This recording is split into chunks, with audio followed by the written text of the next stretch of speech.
আসসালামু আলাইকুম ভাই। ভাই রাশেদ ভাই, চেটে বড় হওয়া যায় কিভাবে, দালালি করা যায় কিভাবে, কিভাবে মানে দালালি করে করে মানুষের পা চেটে যাওয়া যায়। একজনের নাম রাশেদ খান, এমন চাটা চাটে। রাশেদ খানের জন্ম না হলে আজকে তোমরা যে বড় বড় নেতা হইছো, এই নেতা হইতে পারতাম। একটা সোফার মারিয়া 32টা দাঁত হাতের মধ্যে ধরাই দিমু। तो चलिए शुरू करते हैं। সচিব পদমর্যাদায় প্রধানমন্ত্রীর সহকারী হলেন রাশেদ খান।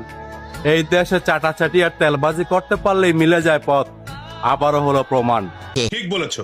অথচ কত বিএনপি ত্যাগী নেতার মলিন অবদান।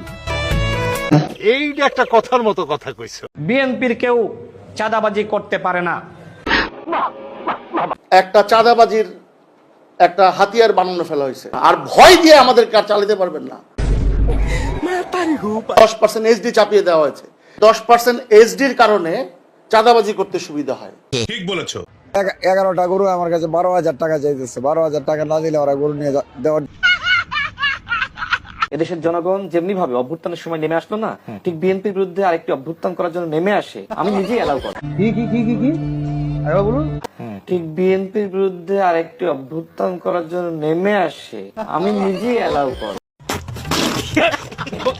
কথা বললেই তো দোষ খোঁজেন। বিএনপির রাজনীতিতে দুর্ভিক্ষ দেখা দিছে।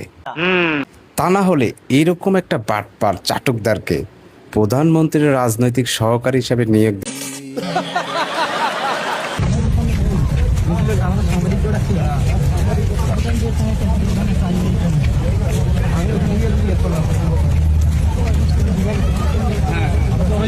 আব্বা, আমি তেল মেরে মেরে আজ বড় পদ পাইছি, সরকারি দলের পুন্দাপুন্দির সদস্য হইছি। তোর কপালে জুতার বাড়ি হারাম। আব্বা দোয়া করিয়েন আরো বেশি করে। আরে বাস্টার্ড রাশেদ, আমি আগেই বলছিলাম তুই যেভাবে তেল মারছছ, তোরে পদ না দিলে এই সরকার ঘোয়া মারা খাবে। সর্বশেষে আমাদের মমতা মহিমা দেশ নেত্রী শেখ হাসিনাকে আবারও ধন্যবাদ জানাই।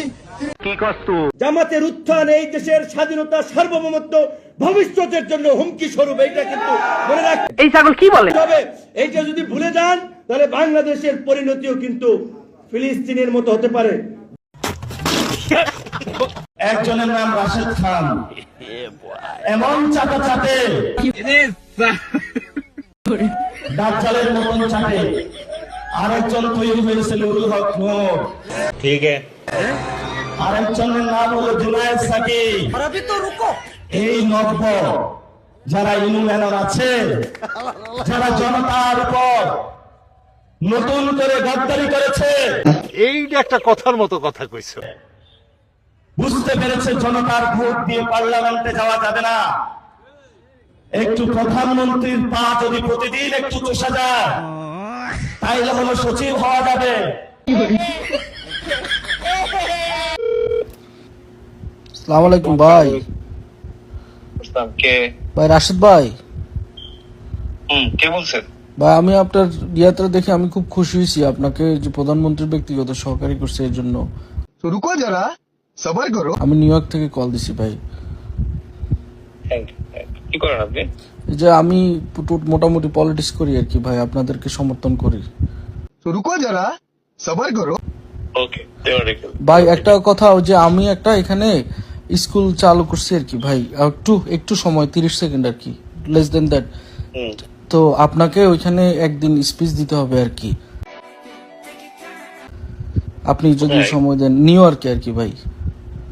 আমি কেমনে স্পিচ দেব? কোন বিষয়ে? অনলাইনে আর কি, মানে কিভাবে চেটে বড় হওয়া যায়, কিভাবে দালালি করা যায়, কিভাবে কিভাবে মানে দালালি করে করে মানুষের পা চেটে যাওয়া যায়।